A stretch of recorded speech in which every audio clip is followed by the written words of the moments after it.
नेपाल की औरतें घर में घोड़े क्यों पालती हैं और रात को घोड़े से क्या काम लेती हैं, ये वजह जानकर आपके होश उड़ जाएंगे। आधी रात के वक्त अचानक से मुझे साहब के घोड़े रैंचो की आवाज़ आई, जिसे सुन मैं चौंक कर उठ गया। सोने से पहले तो मैं उसके अस्तबल की तरफ से घूम कर आया था, तब वह बिल्कुल ठीक ठाक था। फिर अचानक से ऐसा क्या हो गया था कि वह बुरी तरह से हिनहिना रहा था। कुछ देर मैं अपनी जगह पर लेटा रहा, क्योंकि रात काफ़ी हो गई थी। लेकिन जब मुझे लगा कि रैंचो की आवाज़ कुछ नॉर्मल नहीं लग रही है, बल्कि हमेशा से कुछ अलग है, जैसे उसे कोई परेशानी हो रही है, तो मुझसे रहा नहीं गया। उसकी देखभाल मेरी जिम्मेदारी तो नहीं थी, लेकिन बेजुबान जानवर की फिक्र के कारण मैं खुद को रोक न पाया। इसलिए आधी रात को अपना बिस्तर छोड़कर मैं कमरे से बाहर निकल आया। बाहर बहुत ज़्यादा ठंड थी। मुझे लगा शायद उसे ठंड की वजह से कोई तकलीफ हो रही थी। जैसे ही मैं अस्तबल के पास पहुंचा तो वहां के नज़ारे को देख मेरे होश उड़ गए। मुझे अपनी आंखों पर यकीन ही नहीं आया। मेरी मालकिन पति के सामने पहने जाने वाले कपड़े पहनकर अपने घोड़े के साथ जिस तरह खड़ी थी, मुझे बहुत ही शर्म महसूस हो रही थी। मेरी मेम साहब गोरी चिट्ठी और खूबसूरत औरत थी। उसके काले लंबे बाल कमर पर झूल रहे थे और चांद की रोशनी में वह कोई खूबसूरत सी परी लग रही थी, जो उस वक्त शायद अपने आप में नहीं थी। रात को इस वक्त घोड़े के पास और मेम साहब के इस अंदाज ने मुझे चौंकने पर मजबूर कर दिया। वह घोड़े की कमर पर हाथ फेरते हुए उसे गले लगाए संभालने की कोशिश कर रही थी। ऐसा लग रहा था जैसे उन्हें घोड़े के साथ बहुत ज़्यादा लगाव हो। मेम साहब का ये अंदाज ऐसा था जैसे वो उसे उकसा रही हों। लेकिन आधी रात को मेम साहब यहाँ पर किस मकसद से आई थी, ये बात मुझे समझ नहीं आई। और फिर जब घोड़ा कुछ खामोश हुआ तो मालकिन ने उसकी ज़ुबान अपने पेट पर लगवाई और पेट चटवाने लगी। उसके बाद घोड़े के पेट पर हाथ फेरते हुए उसकी टांगों के पास बैठ गई। मेम साहब की हरकत ने मेरे होश उड़ा दिए और मैं वहीं से वापस पलटकर लौट आया। मैं सोच भी नहीं सकता था कि मेरी नई नवेली नेपाली मेम साहब ऐसी हरकत भी कर सकती है। जो कुछ मैं अब देख चुका था, उसके आगे कुछ भी देखने की हिम्मत मुझ में नहीं थी। फिर मैं अपनी जगह वापस आकर लेट गया। मुझे नींद नहीं आ रही थी, क्योंकि मेरे दिमाग में मेम साहब की वह हरकत घूम रही थी। जितना कुछ मुझे समझ में आया था वह बर्दाश्त से बाहर था। क्या साहब कई हफ्तों से बाहर हैं, इसीलिए मेरी मेम साहब आधी रात को घोड़े के साथ थोड़ी थोड़ी देर में घोड़े की आवाज़ आ रही थी और मैं सोच रहा था कि मालकिन ने आखिर कैसे कपड़े पहने हुए थे। मेम साहब तो साहब की गैर मौजूदगी में अपने घोड़े के साथ ही। यही सोचते सोचते मुझे नींद लग गई थी। उसके बाद मेरी आँख खुली तो कुछ देर के लिए रात वाली बात मेरे दिमाग से निकल गई। मैं जल्दी से तैयार होकर किचन में गया तो मेरी मेम साहब नाश्ते के टेबल पर बैठी मेरा ही इंतज़ार कर रही थी। ये देख मेरी जान निकल गई, क्योंकि नाश्ता बनाने की जिम्मेदारी तो मेरी थी। पता नहीं मेरी मेम साहब को इतने सवेरे उठने की आदत कैसे थी, या फिर रात भर वह सोई ही नहीं थी। मैंने हमेशा उनकी आंखों में लालपन देखा था, जैसे वह रात भर की जगी हुई हो। जब से वह शादी करके इस घर में आई थी, मेरे लिए काम करना बहुत मुश्किल हो गया था। मुझे हर वक्त यही फिक्र सताती रहती थी कि कहीं उनकी सेवा में कोई कमी न रह जाए, क्योंकि वह साहब के लिए बहुत ही ज़्यादा अजीज़ थी। लेकिन आज उन्हें देखते ही रात वाला मंजर मेरी आंखों के सामने आ गया। मुझे अपनी मेम साहब से बड़ी ही अजीब सी घिन महसूस हो रही थी, क्योंकि कोई औरत घोड़े के साथ ये सब कैसे कर सकती है। वह अपने पति के पीछे ऐसी हरकतें कर रही थी। मैं अपने साहब का वफादार नौकर था और ये बात मेरे लिए अब बर्दाश्त से बाहर थी कि कोई औरत मेरे साहब को ऐसा धोखा दे। अगर कोई और औरत होती तो मैं साहब को रात वाली बातें पहले ही बता देता, लेकिन वह साहब की पत्नी थी और मेरे साहब अपनी पत्नी से बहुत ही ज़्यादा प्रेम करते थे। इसीलिए मैं फ़िलहाल शांत हो गया। मेरे साहब इंपोर्ट एक्सपोर्ट का बिजनेस करते थे, जिस वजह से उन्हें अक्सर कभी दूसरे शहर तो कभी दूसरे देश जाना पड़ता था। पिछले 3 हफ्तों से वह किसी दूसरे शहर गए हुए थे। घर में मेरी नई मेम साहब और मेरे साहब की माँ यानी बड़ी मेम साहब मौजूद थीं। बड़ी मेम साहब को सुबह आराम से उठने की आदत थी, इसलिए मैं भी बंगले में सुकून से ही आया करता था। लेकिन जब से नई मेम साहब आई थी, मुझे सुबह सवेरे ही उठकर काम पर लगना पड़ता था। मेरी नई मेम साहब की आदतें बहुत ही अजीब सी थीं और मेरी समझ से बाहर भी। मैं जब भी बड़ी मेम साहब से उनके बारे में बात करता तो वो कहती कि वह नेपाली औरत है और यहाँ हमारे शहर में नई नई आई है, उसके तौर तरीके हमसे अलग हैं, इसलिए तुम फिक्र ना करो, कुछ दिनों में सब ठीक हो जाएगा। साहब के आदेश पर मैं नेपाली खाना पकाना भी सीख रहा था और नेपाली भाषा भी मुझे पहले से थोड़ी बहुत आती थी, क्योंकि मेरे साहब भी अक्सर नेपाली भाषा में ही बात किया करते थे। साहब चाहते थे कि मेम साहब को अपने देश की याद ना आए और वह हमारे माहौल में ही रच बस जाएं, इसलिए हमारे घर को नेपाली के माहौल की तरह कर दिया गया था। लेकिन नेपाल के तौर तरीके बहुत ही अलग होते हैं। मेरे लिए उन्हें समझना और उनको फॉलो करना बहुत मुश्किल हो रहा था। मैं तो उत्तराखंड से था और सिक्किम आने के बाद मुझे पहली ही नौकरी अपने साहब के बंगले में मिली थी और मैंने खुशी खुशी ये नौकरी कर ली थी। मेरे साहब बहुत ही अच्छे इंसान थे। उन्हें अपने कारोबार की वजह से ज़्यादातर नेपाल में रहना पड़ता था। यहाँ सिर्फ बड़ी मेम साहब थी और मुझे उन्हीं की सेवा के लिए रखा गया था। इतने बड़े बंगले में अकेली बड़ी मेम साहब के लिए मुझे ज़्यादा काम नहीं करना पड़ता था, इसलिए मैं बहुत सुकून से अपनी नौकरी कर रहा था। साहब को नेपाल में रहते रहते नेपाली बोलने की आदत हो चुकी थी। वो अक्सर यहाँ आने के बाद भी नेपाल की भाषा में बात किया करते थे और इस वजह से मुझे वहाँ की कुछ भाषा समझ आने लगी थी। इतने सालों में साहब ने मेरा हर अच्छे बुरे वक्त में इतना साथ दिया था कि मैं उनका सबसे वफादार नौकर बन चुका था। और जब कुछ महीने पहले साहब नेपाल से वापस लौटे तो अकेले नहीं थे, बल्कि उनके साथ उनकी खूबसूरत पत्नी भी थी। साहब ने मुझे बताया कि आज से वह मेरी नई मेम साहब हैं, क्योंकि साहब को नेपाल में उनसे प्यार हो गया और फिर उन्होंने शादी कर ली और अब उन्हें सिक्किम ले आए हैं। ये खबर न सिर्फ मेरे लिए चौंका देने वाली थी, बल्कि बड़ी मेम साहब भी हैरान रह गई थी, क्योंकि उनके इकलौते बेटे ने उन्हें बिना बताए अपनी मर्जी से शादी कर ली। वह दुल्हन को घर ले आए थे। शुरू में तो बड़ी मेम साहब ने उस दुल्हन को अपनाने से मना कर दिया था।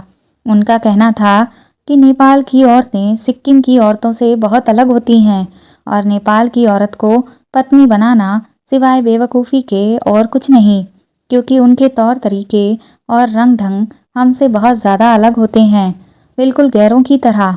और उनके बारे में बड़ी मेम साहब कुछ भी नहीं जानती थीं, लेकिन जब उन्होंने अपने इकलौते बेटे की मोहब्बत देखी तो वह मान गईं और फिर धीरे धीरे नई मेम साहब को अपना लिया। लेकिन बड़ी मेम साहब ने सही अंदाज़ा लगाया था। नई मेम साहब के आने के बाद न सिर्फ घर का माहौल बदला था, बल्कि ऐसा लगता था जैसे सब कुछ बदल गया हो। जब साहब घर पर ना होते तो वो कभी फिटकरी का ढेर मंगवाती तो कभी जैतून का तेल। पता नहीं वह सारा वक्त अपने कमरे में क्या कुछ करती रहती थी। फिर एक दिन जब साहब काम से घर लौटे तो वह खाने की टेबल पर बैठी उनसे जिद करने लगी कि उन्हें एक ताकतवर घोड़ा चाहिए, वह घोड़े के बिना नहीं रह सकती है। मेरे साहब ने ये कहकर साफ मना कर दिया कि उन्हें जानवरों से एलर्जी है और घर में किसी भी किस्म का जानवर आते ही उन्हें उस एलर्जी का सामना करना पड़ता है, इसलिए वह घर में घोड़ा नहीं ला सकते। अगर मेम साहब को इतना ही शौक है तो वह कभी कभी उनके दोस्तों के घोड़े से दिल बहला सकती हैं। साहब की बात सुनकर नई मेम साहब रोने लगी और रोते हुए टूटे फूटे शब्दों में कहने लगी कि आपको क्या पता, हम नेपाली औरतें घोड़े के बिना गुजारा नहीं कर सकती हैं। वैसे भी आप तो हफ्तों घर से बाहर रहते हैं, आपको घोड़े से क्या एलर्जी होगी। मैं उसकी देखभाल खुद करूँगी और ख्याल भी रखूँगी, लेकिन मुझे हर हाल में घोड़ा चाहिए। उस दिन मुझे पता चला कि मेरी नई मेम साहब को अच्छी खासी हिंदी भी आती है। पहले तो साहब ने अपनी पत्नी को प्यार से समझाने की कोशिश की, लेकिन जब वह नहीं मानी और अपनी बात से नहीं हटी तो ना चाहते हुए भी साहब ने उन्हें काले रंग का ताकतवर घोड़ा खरीद दिया और कह दिया कि उस घोड़े को वह घर के पिछले हिस्से में ही बांध कर रखें। नई मेम साहब बहुत ज़्यादा खुश हो गई और घोड़े को देखकर उनके चेहरे पर ऐसी रौनक आई थी जैसे वह घोड़ा नहीं बल्कि बहुत खास चीज़ हो। मुझे भी यही लगा कि शायद मेम साहब तन्हाई दूर करने के लिए घोड़े को रखना चाहती है या फिर नेपाल की औरतें घोड़े की आदी हो गई। लेकिन मुझे क्या मालूम था कि नेपाल की औरतें घोड़े के साथ क्या करती हैं। मेम साहब को घर आए 2 महीने ही हुए थे। फिर जब एक बार फिर साहब को नेपाल जाना पड़ रहा था तो उन्होंने नई मेम साहब से साथ चलने को कहा। लेकिन नई मेम साहब ने ये कहकर मना कर दिया कि मैं अब यहाँ रहने की आदत डालना चाहती हूँ, यहाँ के माहौल को अच्छे से समझना चाहती हूँ। ये सुनकर साहब उन्हें अपने साथ लेकर नहीं गए और वह घोड़े के साथ वक्त गुजारने लगी। नई मेम साहब की आदतें बहुत अलग थीं। वह खाने में हर वह चीज़ खाती जिनसे उन्हें ताकत हासिल हो। मैंने ज़िंदगी में आज तक किसी औरत को इतनी गर्म चीज़ें खाते नहीं देखा था जितनी मेरी नई मेम साहब खाती थी। वह वक्त पर खाना खाती और अपनी खूबसूरती का भी भरपूर ख्याल रखती। साहब घर पर मौजूद नहीं थे लेकिन फिर भी वह हर वक्त खुशबू में रची बसी रहती थी। अपने नए घोड़े रेंचो से भी उन्हें बहुत लगाव था और वह हमेशा ही उसके साथ तन्हाई में वक्त गुजारती थी। और जो मैंने पिछली रात को देखा था उसे देखकर तो मेरे होश ही उड़ गए थे। कोई औरत एक घोड़े के साथ।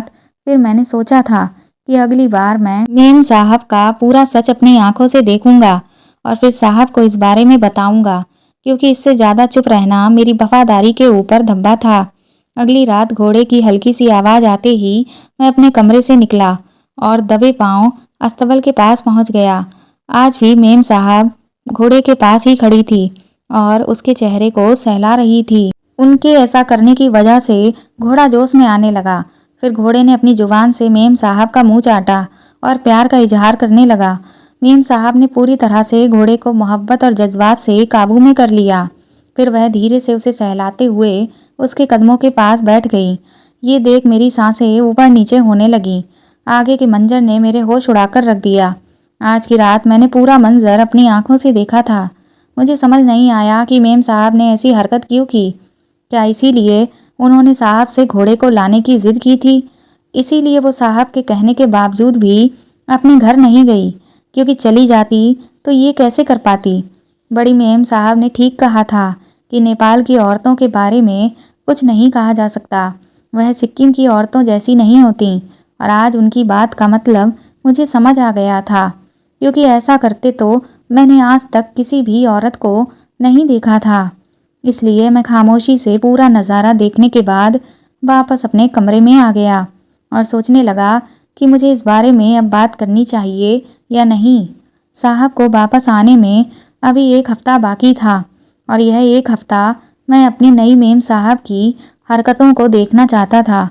अगली रात मेरी मेम साहब जब आधी रात तक घोड़े के साथ वक्त गुजार कर अपने कमरे में वापस लौटी तो उस वक्त मैं अपने कमरे में वापस जाने की बजाय दबे पांव उनके कमरे तक पहुंच गया और खिड़की से अंदर का नज़ारा देखा तो मैं ये देखकर हैरान था, क्योंकि मेम साहब ने तो कमरे में जाकर उससे भी अनोखी हरकत की। मेरी नई मेम साहब कुछ ऐसा कर रही थी जो सही नहीं था। ऐसी हरकत करने के लिए ही मेम साहब आधी रात का वक्त तय करती थी और अपने घोड़े के साथ उनका रिश्ता। मेरे लिए खामोश रहना पॉसिबल नहीं था। मैंने उस घर का नमक खाया था, इसलिए मैं सुबह होते ही सीधा बड़ी मेम साहब की सेवा में हाजिर हो गया और उन्हें नई मेम साहब के बारे में सब कुछ बता दिया। मेरी बात सुनकर बड़ी मेम साहब कहने लगी कि मैं क्या कर सकती हूँ। मेरे लड़के ने अपनी मर्जी से शादी की है। अगर मैं उसकी बीवी के खिलाफ अपने बेटे से कुछ भी कहूँगी तो वह कभी भी मुझ पर भरोसा नहीं करेगा। वैसे भी इतने दिनों में मुझे अंदाज़ा हो गया है कि वह कोई सीधी सादी लड़की नहीं है। उसने तुम्हारे साहब की दौलत को देखकर उससे शादी की है और वह आज नहीं तो कल तुम्हारे साहब को छोड़ जाएगी। बड़ी मेम साहब की बातों ने मुझे और भी परेशान कर दिया था। वह नई मेम साहब को रोकने का कोई इरादा नहीं रखती थी। उनका मानना था कि इस तरह वह अपने बेटे से दूर हो जाएंगी और उनकी बात एक हद तक ठीक भी थी। लेकिन मेरा खामोश रहना ठीक नहीं था, इसलिए मैं हर गुजरते दिन के साथ साहब की वापसी का इंतज़ार करने लगा। हर रात मैं बहुत ही बेचैनी से उनकी वापसी की दुआ करता, क्योंकि घोड़े की आवाज़ मेरे कानों में आती और मैं जान जाता कि नई मेम साहब क्या कर रही हैं। पता नहीं मेरी मेम साहब कैसी औरत थी, या शायद नेपाल की औरतें ऐसे ही करती हैं। पूरा एक हफ्ता गुजरने के बाद जब साहब वापस आए तो आते ही नई मेम साहब को गले से लगाया और अपने प्यार का इजहार करने लगे। मैं तो पीछे खड़ा था और ये सोचने लगा कि पता नहीं मुझे उनसे बात करनी चाहिए या नहीं। अगर साहब को मेरी बात का यकीन नहीं हुआ तो मेरी 7 साल पुरानी नौकरी को खतरा हो सकता है, और अगर उनकी पत्नी अपने किए का इकरार नहीं करती तो मेरा क्या होगा। मैं किस तरह साहब के सामने खुद को सही साबित करूंगा, और उनकी पत्नी आखिर इस बात का इकरार करेगी ही क्यों कि उनकी गैर मौजूदगी में आधी रात को वो घोड़े के साथ क्या कर रही है। जब मेरे साहब आराम करने के बाद कमरे से बाहर निकले तो मुझे अपने पास बुलाकर घर के बारे में बात करने लगे, जैसे कि वह हमेशा करते थे। तब मुझे मौका सही लगा कि मैं साहब को नई मेम साहब की हकीकत बता दूं। साहब मुझ पर भरोसा करते हैं या नहीं करते ये उन पर है। यही सब सोचकर मैंने साहब को बता दिया कि रात के अंधेरे में उनकी पत्नी किस हालत में घोड़े के पास आया करती थी। मेरी बात सुनकर साहब बेयकीनी से मेरी तरफ देखते हुए कहने लगे, ये कैसे मुमकिन है। मानता हूँ कि उसे घोड़े से बहुत लगाव है, लेकिन इसका मतलब ये नहीं कि वह ऐसी हरकत करे, और भला ऐसा करके उसे क्या हासिल होगा। वह तो मुझसे बहुत प्यार करती है और हमारी जिंदगी में किसी चीज़ की कोई कमी नहीं है। मैंने साहब के आगे सर झुकाया और कहा कि मेरा काम आपसे वफादारी निभाना था। बाकी मेम साहब क्या करती हैं और क्यों करती हैं, ना ही ये जानना मेरा मसला है और ना ही मुझे इस बात से कोई मतलब है। लेकिन मुझे डर था कि कहीं मेरा मुंह बंद रखना आपको नुकसान न पहुंचा देता, क्योंकि जो मेम साहब कर रही हैं उससे आपको नुकसान हो सकता है। मेरी बात सुनकर साहब शांत हो गए और उन्होंने अपनी पत्नी को बुलाया और कहा कि मैं आज की रात दूसरे शहर जा रहा हूँ, इसीलिए एक बार फिर तुम्हें अकेले रहना होगा। साहब की बात सुनकर नई मेम साहब थोड़ी देर खामोश रही, फिर कहने लगी कि जल्दी वापस आ जाइएगा। साहब चुपचाप रात का अंधेरा होने से पहले ही घर से निकल गए। जब मैं रात को अपने कमरे में पहुंचा तो साहब को वहां बैठा देख हैरान रह गया। मैं समझ गया कि साहब सब कुछ अपनी आंखों से देखना चाहते हैं। फिर रात को जैसे ही घोड़े के हिनहिनाने की आवाज़ आई तो साहब कमरे से निकल गए और अस्तबल तक पहुंच गए। उन्होंने खुद अपनी आंखों से अपनी पत्नी को घोड़े की टांगों के करीब बैठे देख लिया था। साहब को तो यकीन नहीं आ रहा था कि उनकी पत्नी ऐसा भी कुछ कर सकती है। वो फौरन नई मेम साहब के पास पहुंच गए। उनको देखकर मेम साहब के चेहरे का रंग उड़ गया, और जब साहब ने गुस्से में उनसे सवाल जवाब शुरू किए तो उनकी बोलती बंद हो गई। साहब का गुस्सा हद से ज़्यादा बढ़ा तो मेम साहब रोने लगी, और फिर उन्होंने एक ऐसी सच्चाई बताई जिसे सुनकर मैं और साहब दोनों ही हैरान रह गए। मेम साहब ने रोते हुए बताया कि जब वह शादी करके साहब के साथ इस घर में आई तो यहाँ सब कुछ उनके लिए नया था। उन्हें यहाँ के रस्म रिवाज के बारे में कुछ नहीं पता था और ना ही इस देश की आदत थी। वह बहुत ज़्यादा परेशान थी, और ऐसे में साहब भी उन्हें छोड़कर कारोबार के सिलसिले में दूसरे देश चले जाते थे। फिर एक दिन उन्हें साहब की माँ यानी बड़ी मेम साहब ने अपने कमरे में बुलाया और उन्होंने नई मेम साहब को बताया कि साहब जल्दी जल्दी दूसरे देश इसलिए जाते हैं क्योंकि उनके कई लड़कियों के साथ रिश्ते हैं, लेकिन अगर वह साहब को जल्द से जल्द बच्चे की खुशी दे देंगी तो उनके बच्चे साहब के पैरों की जंजीर बन जाएंगे और कभी भी किसी और की तरफ नहीं जाएंगे। ये सुनकर नई मेम साहब बहुत ज़्यादा परेशान हो गई, क्योंकि उन्होंने तो घर वालों के खिलाफ जाकर साहब से शादी की थी और हमारे देश आई थी। अगर ऐसे में साहब उनके साथ कोई धोखा करते तो वह बेसहारा हो जाती। यही सोचकर जब वह परेशान हुई तो बड़ी मेम साहब ने एक तरीका बताया कि अगर वो किसी घोड़े के साथ प्यार मोहब्बत से रहेगी उसे अपने शरीर का स्पर्श देगी, उसके सामने वही कपड़े पहने जो पति के सामने पहनती है और उसकी टांगों के पास बैठकर कुछ देर बाद उसकी दुम के बालों को काटकर अपने बिस्तर के नीचे रखा करेगी, तो जल्द ही उनके भी बच्चे हो जाएंगे और साहब दूसरी लड़कियों की तरफ देखेंगे भी नहीं। नई मेम साहब बड़ी मेम साहब की बातों में आ गई। उन्हें लगा कि इस तरह का टोटका करने से सच में साहब उनके काबू में आ जाएंगे और उन्हें कभी भी नहीं छोड़ेंगे। उन्होंने बड़ी मेम साहब की बातों में आकर ही साहब के सामने झूठी बात कही थी कि नेपाल की औरतें घोड़े के बिना नहीं रह सकती, ताकि साहब उनकी खुशी के लिए उन्हें घोड़ा खरीद कर दे दें और जब वह दूसरे शहर चले जाएं तो वह घोड़े के साथ वह सब करने लगे जो उनकी सास ने उन्हें कहा था। लेकिन यह सब बिल्कुल ही बेईमानी और दकियानूसी से भरा था। मेरी बड़ी मेम साहब ये बात अच्छी तरह जानती थी कि मेरा कमरा अस्तबल के पास ही है और मैं साहब का बहुत ज़्यादा वफादार हूँ। मैं जब नई मेम साहब को कोई ऐसी हरकत करते हुए देखूंगा तो साहब को ज़रूर बता दूंगा और बड़ी मेम साहब खुद भी साहब के आगे उनकी पत्नी की शिकायत लगाकर उन्हें घर से हमेशा के लिए निकलवा देंगी। बड़ी मेम साहब नई मेम साहब को सीधी तरह से तो इस घर से नहीं निकाल सकती थी, क्योंकि उन्हें अपने बेटे का डर था। इसलिए उन्होंने ऐसा अजीब सा खेल खेला था और मैं भी उनका शिकार बन गया। अगर साहब पूरी सच्चाई जानने की कोशिश ना करते तो शायद वह भी नई मेम साहब को इसी तरह समझते जैसा कि मैं समझ बैठा था। सारा सच पूरी तरह खुलकर साहब के सामने आ गया था और मैं भी शर्मिंदगी से साहब के आगे सर झुकाकर खड़ा था। मैंने उनसे माफ़ी मांगी तो उन्होंने खुले दिल से मुझे माफ़ कर दिया, क्योंकि उनका असली कसूरवार मैं नहीं बल्कि उनकी माँ थी। बड़ी मेम साहब ने खुद अपने मुंह से इस बात को मान लिया था कि वह नेपाल की औरत को अपनी बहू नहीं बनाना चाहती है, बल्कि किसी खानदानी लड़की से साहब की शादी करवाना चाहती है, क्योंकि बड़ी मेम साहब को ये पक्का यकीन था कि नेपाल की औरतें अच्छी नहीं होती हैं। लेकिन फिर भी कुछ ही सालों में नई मेम साहब ने अपनी सेवा और प्यार से बड़ी मेम साहब का दिल जीत लिया था।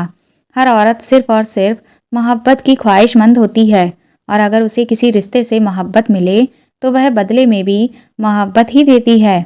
और ये बात नई मेम साहब ने सही साबित कर दी थी कि मोहब्बत का ताल्लुक किसी ज़ुबान या भाषा से नहीं बल्कि दिल से होता है। कहने को मैं भी उस घर का एक नौकर था, लेकिन नई मेम साहब मुझसे भी बहुत इज्जत से पेश आती है। उनका घोड़ा आज भी हमारे बंगले में है और वह पहले से भी ज़्यादा उससे प्यार करती है। क्या आप लोगों को भी लगता है कि दूसरे देश की औरतें वफादार और सेवा करने वाली नहीं हो सकती? क्या मोहब्बत का रिश्ता भाषा और जुबान से है? तो दोस्तों, आपको मेरी ये कहानी कैसी लगी प्लीज़ कमेंट करके ज़रूर बताएं और प्लीज़ मेरी इस कहानी को ज़्यादा से ज़्यादा शेयर और लाइक करें। आप चाहें तो मुझे सुपर थैंक्स भी दे सकते हैं। साथ ही अगर आप मेरे चैनल पर नए हैं तो सब्सक्राइब करके बेल आइकन ज़रूर दबा दें, ताकि आगे भी मैं आपको ऐसी ही कहानियाँ सुनाती रहूँ। Thank you.